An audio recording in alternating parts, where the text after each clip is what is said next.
United Lutheran Seminary presents the Seminary Explores podcast, conversations on faith, art, people, politics, theology, life, and more, with voices from around the corner and around the globe. Vietnam. It's the anniversary of the Tet Offensive. It's the 50th anniversary, in fact, and we want to talk about coming to terms with the American experience in that war. Our guest is Lieutenant Colonel retired Thomas Dombrowsky, who is also an adjunct professor of history at Gettysburg College and a combat veteran of Vietnam. 50 years since the Tet Offensive, and yet have we actually come to terms? Yes and no. Have we won the peace, as it were, as well as we often win the wars? Well, it is interesting to see that in many cases the people that are most willing to reconcile with Vietnam are those who were there. People talk about polarization today. We certainly had incredible polarization during that period.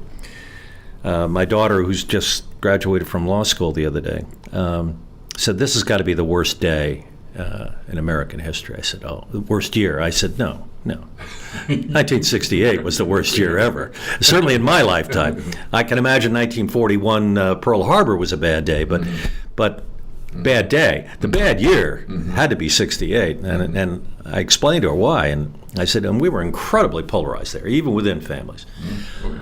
So, interestingly enough, every presidential election since then, much like what happened after the Civil War, you have, what did you do in the war?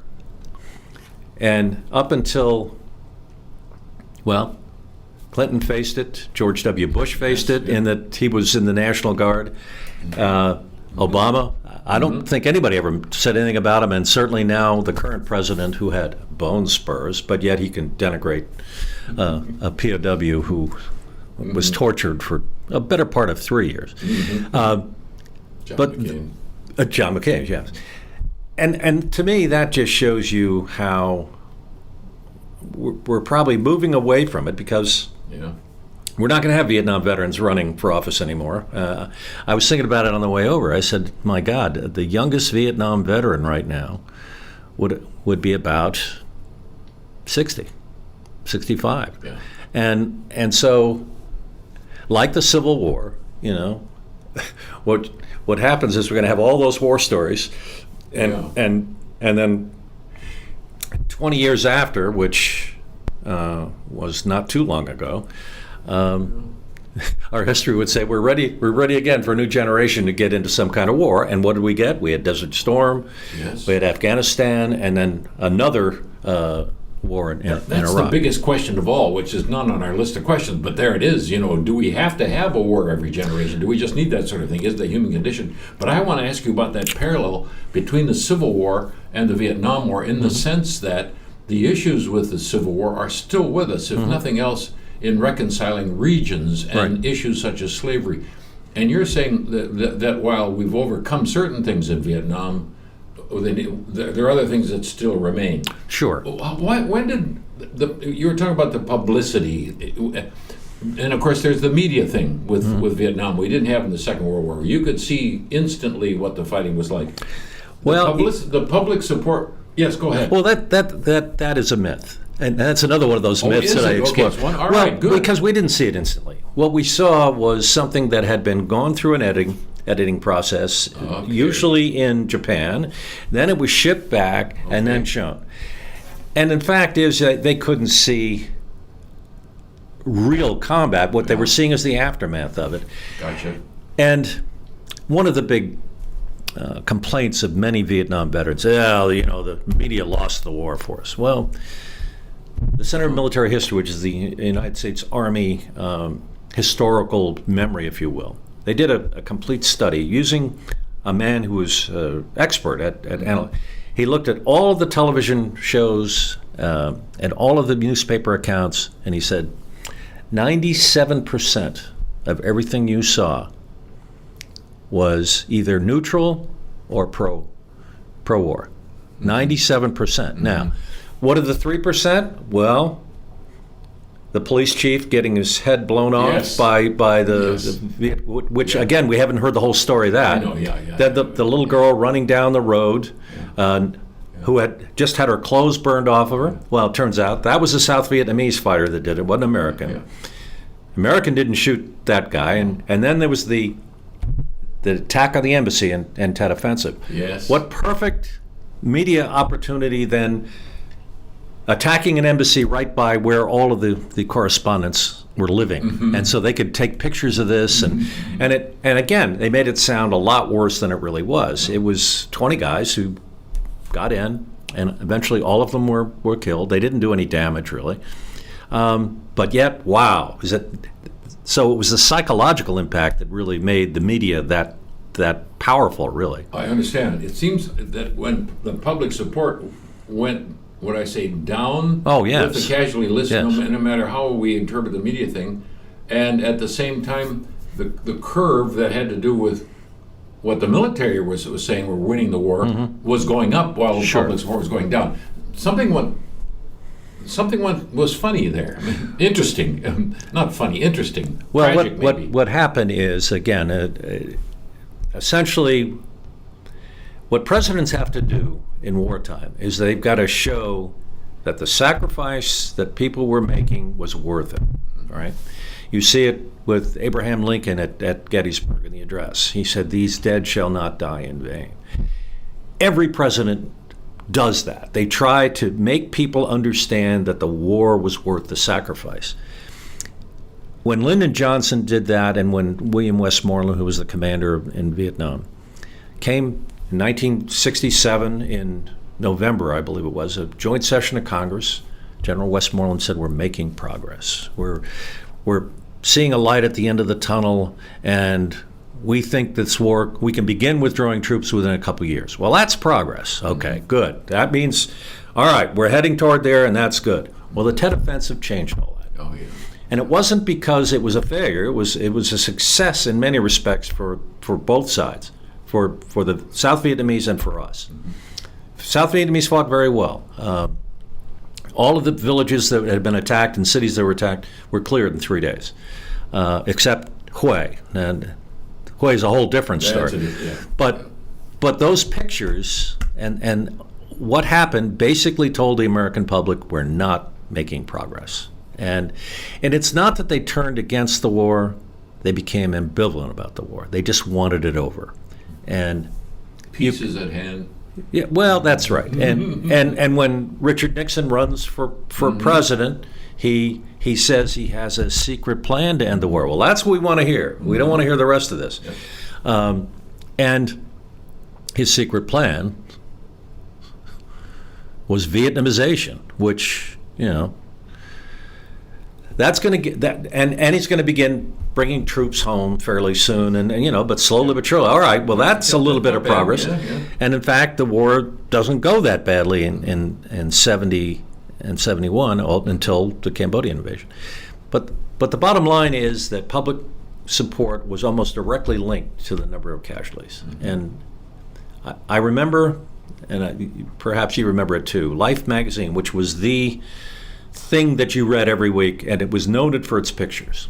And I believe it was 68 in the middle somewhere, and they put the graduation picture from basic training of every single soldier and Marine and Naval that died in that 1 week. And it was like 400 of these beaming young 18-year-olds. Oh, yeah. It had a devastating impact. Wow. Absolutely. And again, did Life do that? Well, they wanted to make a point, but yeah. I mean, you would have to be a monster not to look at that and say, "Oh my God." Yeah. And that had a tremendous impact on public opinion. We're talking to Lieutenant Colonel Tom Dombrowsky, who is a retired Lieutenant Colonel, U.S. Army, and a combat veteran of the Viet Nam War, but also an adjunct professor of history at Gettysburg College, where he teaches courses now on the Vietnam War about several things, but above all, the myths and realities of that event we call the Viet Nam War, but especially the 50th anniversary of the Tet Offensive. Here's probably the toughest question so far, because it's also one of the most controversial when we try to win the peace, as it were. Did we, and are we still blaming the soldier, the ordinary soldier, for Vietnam? I think that's one of the lessons we have learned from Vietnam, the valid lessons, and that is you don't blame the soldier for bad policy. And I think we've learned that lesson. When you see the treatment that the Iraq veterans in both wars and then the Afghanistan, you see, in fact, it's almost over the top in our praise of veterans and anything that they do and say. And don't get me wrong, I think that's great. But it perhaps is a little over the top, and I'm sure many of my Vietnam veteran colleagues would say, where's ours? and people are doing that now. They are saying thank you for your service and all that. But it would have been a lot better at the time, and a lot better within 5 years or 10 years of the time. What you're really saying, in fact, I'm reading too far ahead, that it was a benign neglect of the veterans who came back, as well as perhaps some active distrust of them, or dislike, or yes. But the evidence of large-scale abuse of veterans who came back, spitting and shouting and screaming at the soldiers as their fault. Less so. It's more the benign neglect.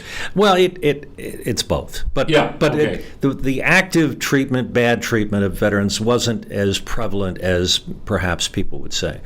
Mm-hmm. What's interesting, we had a young PhD at Gettysburg College not a few years ago, who had gone through the college, went to Yale, got a PhD, and he wrote a book on When Billy Comes Marching Home. It was about how Union veterans were treated when they got back.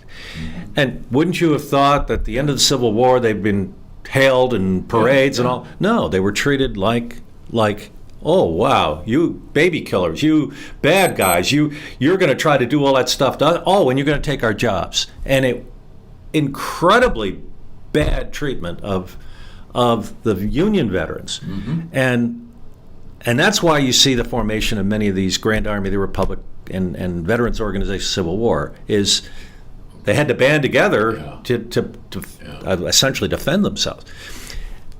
We didn't see that active, but when you wanted to write a movie script in the 1970s or 1980s, let's see, who can we make the bad guy? How about this Vietnam veteran who's exploited by the government, who now knocks off 7-Elevens because he's having post-traumatic stress disorder, and the veteran as a victim, the veteran as a potential maniac, as a criminal, as a drug pusher, and homeless, and most of these, in fact, the percentages are incredibly in the favor of the Vietnam veteran being a better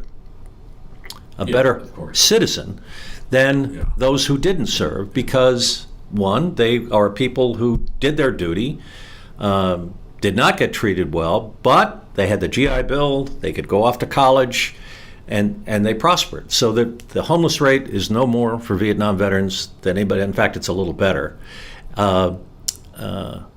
And so forth. I mean, statistic after statistic, they don't do drugs any more than most people. And our soldiers had access to the best drugs in the world in Vietnam, and it was cheap.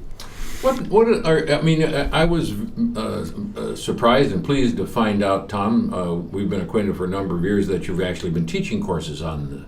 What kind of sources are you using, and what other lessons, the same thing we've been talking about, but the sources first, and what other lessons do you think we have learned that we can pass on to this new generation? Well, you touched on the one, don't blame the soldier for bad policy. Be very careful how you draw lessons from a previous war that doesn't, for instance, one example is, we do not want to get involved in the Third World ever again. Well, just because you say you don't want to do that doesn't mean it's something that should be done. And are you not doing it, making it worse, and making the chance of you getting involved in that even greater?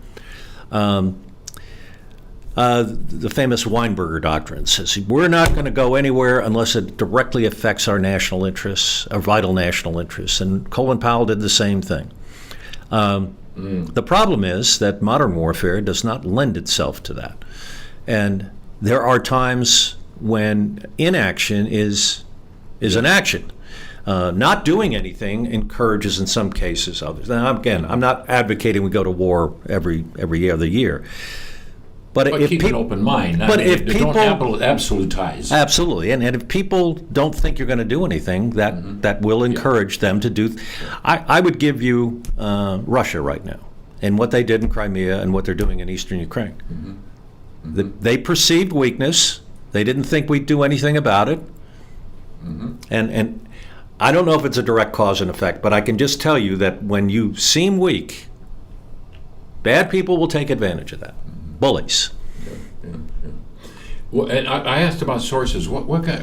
There's an enormous amount of source material on the psychological effects, on policy, on what are you stressing when you have the course? Well, the basic text I use is Herring's The Longest War, which probably have to he'll have to. America's Longest War, and he probably has to rename it now. Yeah, right. But still, in one sense, it is the longest. We're still fighting it. Oh well, yeah, and it lays out in fairly even-handed. George Herring is a professor at the University of Kentucky, and it's a nice text. But then I use it to supplement it. I use some primary documents from veterans and from observers, from newspapermen, in a collection, an anthology of documents. And I have them also read the biography of Ho Chi Minh. And to understand what was it the Vietnamese were fighting for. And he makes it very clear in there what it was about. To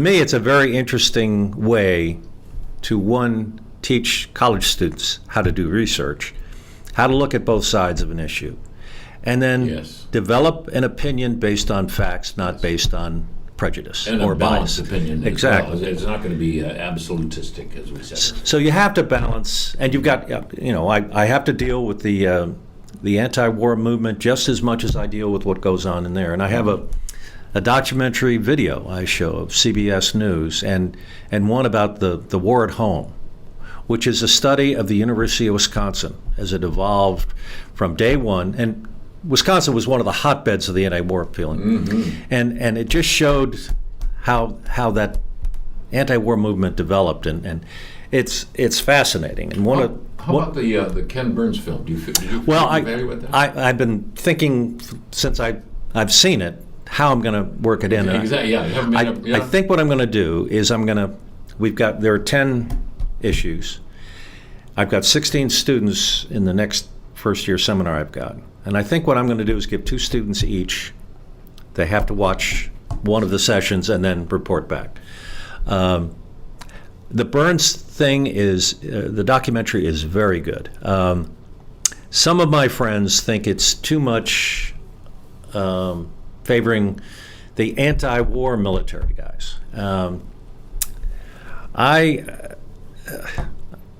I liked it. I thought it was very well done, and there were some people I knew very much. Well, one thing I tell my students too is no one is an expert on Vietnam, and especially Americans in Vietnam. What I can tell you is what happened to me in the year I was there and where I was, but I can't answer for what the Marines did up there. I also have them read a novel, by the way, called Fields of Fire by William Webb. No, not William Webb. Jim Webb, former secretary. Oh, sure. He was a former Secretary of the Navy. Yeah. He's a Marine lieutenant, and essentially it's his story, but he's made fiction. I can't tell you by personal experience what went on there, and so I can't tell you I am an expert on everything in Vietnam. I know a lot, and I've read a lot, but most of it's secondary. What I know is what happened to me and where I was and what I did. And I always tell them that. I said, look, no one is an expert on it. No one knows everything that went on, at least in the detail of a personal observer. So And again, I bring in guest speakers. I use these videos. I'm going to use this documentary, but I'm still not sure exactly how I'm going to do it. But and I never have trouble getting students to sign up for them. They love it. Mm-hmm. They love getting into it. About 5 years ago, I had a student from China that came in. Probably the most ardent anti-communist I've ever seen. So life is full of surprises. Exactly. It is. Just a quick comment from you, please. Is it a sign of progress, ambiguity, or a myth that this one-time enemy, Vietnam, has now been visited by 2 American presidents in succession? The tourists want to go there. We want to have trade. Well, what is this? It's not. I chuckle when I say that because it's irony, but in some ways, what is it? A sign of progress? Or Absolutely. The way life goes on. Absolutely. And when I was at the Army War College, I had the first group. We used to have small group visits in Washington, mm-hmm. but I was the head of the first group to go to the Vietnamese embassy. And you could not imagine people so happy to see us and talk to us about how we had joint interests. The war's over. Let's move on. Yeah. Let's look at our common enemy right now, China. Right. And let me just say this. One of the great myths that we had before the war, and that is there was such a thing as monolithic communism, meaning everything came from Moscow and everybody did what Moscow told them. Yeah. And that China would take over Vietnam. Well, you only have to read Vietnamese history for about 10 minutes before you realize the South Vietnamese are never, ever going to be dominated by the Chinese by their own volition. Yeah. You might attack them, and they did about 4 or 5 times. They occupied them for 1,000 years, tried to wipe out their culture, couldn't do it. So there are 2 people in this world you don't want to have a fight with, the Vietnamese and the Afghans. Okay. And the Soviets tried to teach us. They tried to teach us, and we didn't listen. Right. And the French tried to tell us in Vietnam we wouldn't listen to them either. Right. So that was lessons learned. It was interesting because they were talking about how the bases that we had built when we were in Vietnam now can go back to, and lease them back to us. These are all part of the myths and realities that you have thought about since you were a combat veteran there, and also have been teaching. That part, like the Civil War, is going to go on for a long time, and probably the most important lesson is we should keep talking about it, and let's not sweep it under the rug. Yeah, and I would say what I always say to my Army War College students was, just when somebody comes up with a simple solution to a very complex problem, you ask a 2-word question, then what? Yeah. And some of my colleagues at the War College say, we should have gone in and invade them. I say, oh yeah, good idea. Now, then what? Yeah. How long are you willing to stay in North Vietnam, occupying it, taking casualties every day? Are they going to throw their hands up and surrender? No, their history would tell you that isn't going to happen. Same with the Afghans. They're not going to surrender. Learning the lessons of history. Our friend is Tom Dombrowsky. He's a lieutenant colonel retired for the U.S. Army, adjunct professor at Gettysburg College in history, and a combat veteran of Vietnam. For the Seminary Explorers, I'm Jerry Christensen. Thanks for listening. Have a very good day. You have been listening to The Seminary Explorers, a production of United Lutheran Seminary with campuses in Gettysburg, Pennsylvania and Philadelphia, Pennsylvania. We invite you to visit our website at unitedlutheranseminary.edu. Opinions expressed on this program are not necessarily those of United Lutheran Seminary or the Evangelical Lutheran Church in America.